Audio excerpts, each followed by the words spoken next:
আমাদের শান্তিপ্রিয় কর্মসূচিকে শান্তভাবে আমাদের পালন করার ব্যবস্থা করুন।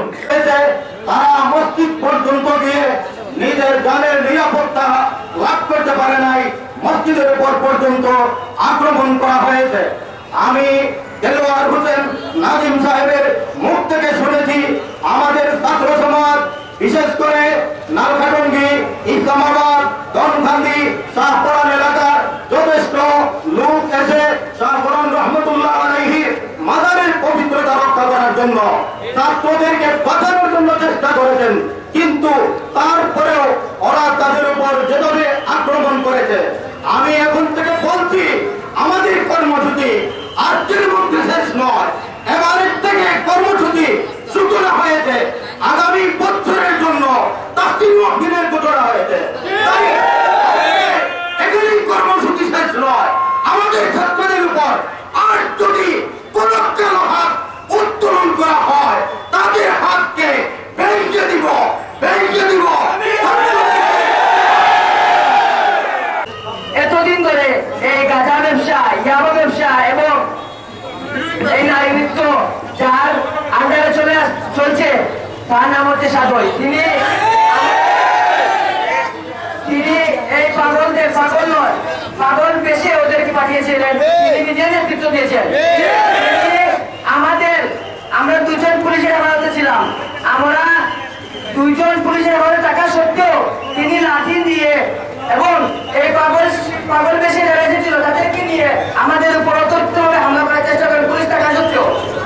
রঞ্জিত ভাই আছে, উনি এবং খাদিম গোষ্ঠী ওরা মিলে, সাদয় মিলে কালকের এই পরিকল্পিত হত্যাকাণ্ডে বা হামলাকাণ্ডে প্রত্যক্ষভাবে জড়িত। এদের শাস্তি এই সিলেটবাসী, এই সিলেট থেকে ওদেরকে বিতাড়িত করতে হবে ইনশাআল্লাহ। যে হযরত শাহপরান একজন আলেম ছিলেন, তাহলে এই মাঝের দায়িত্ব ওনার খেদমত করবে আলেমরা। তারা এই খেদমতের নাম ধরে বিভিন্ন ধরনের দুর্নীতি করে আসছে এতদিন ধরে। তাই আমাদের আহ্বান থাকবে আপনাদের কাছে, এই সাধারণ জনগণের কাছে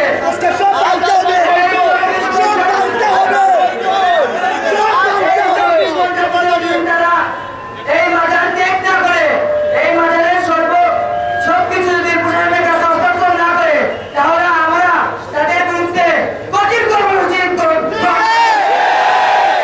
গতকালকে আমরা পাহাড়ার দায়িত্বে ছিলাম এবং আমাদের আগে ছিলেন মাওলানা জামিল মাসরুর সাহেব, আমিও ওনার সহযোগী ছিলাম। আমরা যখন 3টা বাজলো, আমরা ওইখানে শান্তশিষ্টভাবে বসেছিলাম এবং আমরা আলোচনা করছিলাম যে আমরা যখন মেয়াদ শুরু হয়ে যাবে আমরা আস্তে আস্তে চলে যাব।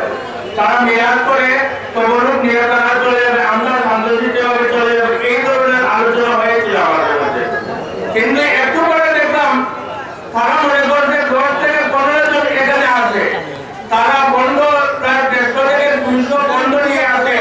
আমরা আসলে ওদেরকে বন্ধ বলবো না। আমরা দেখেছি ছাত্রলীগ দেখেছি, যুবলীগ দেখেছি, আওয়ামী লীগ দেখেছি, পুলিশ লীগ দেখেছি, আনসার লীগ দেখেছি, এখন বন্ধ লীগও দেখেছি। আমরা সবাই বন্ধ ছিল না, ওরা ছাত্রলীগের সন্তান ছিল।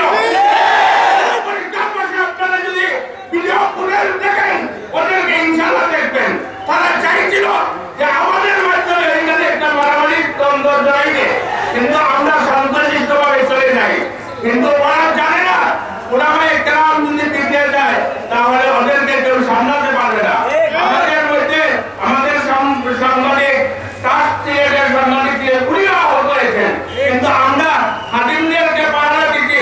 আমরা যখন মসজিদে গেছি তখন তাদের অফিস তারা ভাঙিয়েছে, তারা ভেঙেছে তাদের অফিস। এরপরেও আমরা আসিয়া মিলাইছি, কিন্তু আমাদের মানুষ যদি হইতে পারে আমাদের কথা মানত, কিন্তু ওরা